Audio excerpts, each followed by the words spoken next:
ठीक।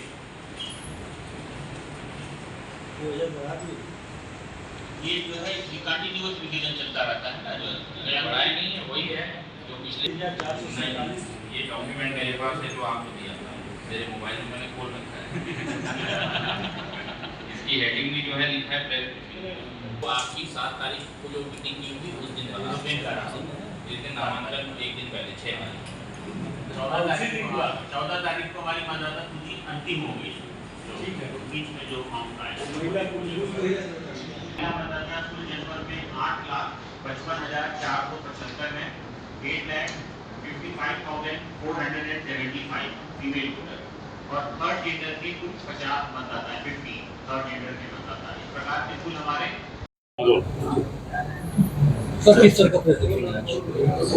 जनपद में 1 जून 2024 को मतदान तिथि निर्धारित है। सामान्य निर्वाचन 2024 जो चल रहा है उसकी, इसी के परिप्रेक्ष्य में आज हमने सभी जनपद के मीडिया बंधु को बुलाया था, जो तैयारियां प्रशासन की तरफ से इस चुनाव को सकुशल संपन्न करने के लिए की जा रही है। मैं आपको बता दूं कि जनपद चंदौली में 2 लोकसभा निर्वाचन क्षेत्र आते हैं, जिसमें से एक लोकसभा निर्वाचन क्षेत्र चंदौली का मैं रिटर्निंग अफसर भी हूँ। इस लोकसभा निर्वाचन क्षेत्र में 1868 मतदेय स्थल बनाए गए हैं। इनमें से 3 विधानसभाएं सैयद राजा, सकलडीहा, मुगलसराय ये जनपद चंदौली में है, और शिवपुर और अजगरा ये 2 विधानसभाएं जनपद बनारस में आती हैं। सभी मतदेय स्थलों पर एएमएफ की फैसिलिटी यानी कि मिनिमम आधारभूत सुविधाएं जो हमको देनी होती है मतदाताओं के लिए, वो सभी हम लोगों ने सुनिश्चित की है। हमारा प्रयास है कि गर्मी को दृष्टिगत, लू के दृष्टिगत सभी मतदान केंद्रों पे एक अच्छा वातावरण रहे। वहाँ सभी जगहों पर हम लोगों ने छाया की व्यवस्था के लिए टेंट या शामियाना लगाने का निर्देश दिया है। इसके साथ साथ वहाँ पर पीने के लिए पानी, बैठने के लिए पर्याप्त संख्या में कुर्सियाँ और टेबल। इसके अलावा हम लोग ये भी प्रयास कर रहे हैं कि अधिकांश बूथों पर हम लोग कूलर की भी व्यवस्था करें, ताकि जो मतदाता आएंगे और जो मतदान कार्मिक वहाँ पर कार्य करेंगे उनको भी छाया में और ठंडे वातावरण में काम करने का मौका मिले। मैं ये भी बता दूं कि जनपद में जो वोटिंग का टाइम है वो चारों विधानसभाओं में सुबह 7 बजे से लेकर शाम को 6 बजे तक है। जो भी मतदाता शाम को 6 बजे तक मतदान स्थल पे आ जाएंगे, मतदेय स्थल पे आ जाएंगे, उन सभी की वोटिंग सुनिश्चित कराई जाएगी। तो कोई भी ऐसा व्यक्ति नहीं रहेगा जो उपस्थित हो गया और उसका वोट वहाँ पर नहीं हो रहा है। कल यहाँ से मतदान पार्टियाँ रवाना होगी। सुबह 6 बजे का रिपोर्टिंग टाइम सभी को दिया हुआ है। प्रयास ये है कि सुबह जल्दी, धूप के दृष्टिगत जल्दी सबको बुलाया जाए, सबको अपना सामान सुपुर्द किया जाए और उनको अपने अपने स्थलों पर पहुंचाया जाए। जब मतदेय स्थलों पर हमारी पार्टीज पहुंच जाएगी तो वहां पर उनके रहने, रुकने, खाने पीने की व्यवस्था हम लोगों ने कराई है, और मुझे यकीन है कि जो भी व्यवस्थाएं हम लोगों ने कराई है उससे सभी मतदाता और जो मतदान कार्मिक हैं वो संतुष्ट रहेंगे और अपना योगदान सफल और सकुशल निर्वाचन को संपादित करने में देंगे। ईवीएम ट्रैकिंग को लेकर किस तरह की? ईवीएम को ट्रैक करने के लिए हम लोगों ने जीपीएस मॉनिटरिंग का यूज़ किया है। जितने भी सेक्टर मजिस्ट्रेट्स हैं, जितने भी हमारे मतदान कार्मिक हैं, सभी के मोबाइल में हमने जो ईवीएम ट्रैकिंग ऐप है उसको इंस्टॉल किया है।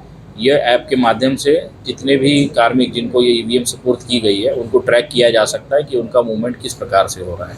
इसके साथ साथ जो रिजर्व ईवीएम्स तहसील हेडक्वार्टर पर चुनाव के दिन ले जाई जाती है, जिससे कि यदि कहीं कोई ईवीएम की खराबी होती है उनमें से रिप्लेस कर सके, उन ईवीएम्स को भी जब मूव किया जाएगा तो उन सभी ट्रकों में, उन सभी गाड़ियों में जीपीएस डिवाइस लगाया जाएगा।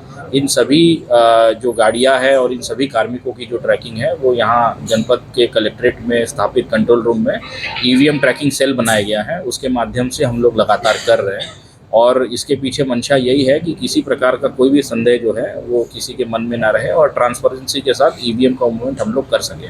इसके साथ साथ ये भी बता दूं कि जनपद में जितनी भी ईवीएम्स हैं उसमें से जिन ईवीएम्स में मतदान हुआ है वो सभी ईवीएम्स मंडी में जहां काउंटिंग सेंटर बनाया गया है उसी परिसर में स्ट्रॉन्ग रूम बनाए गए, वहां रखे जाएंगे।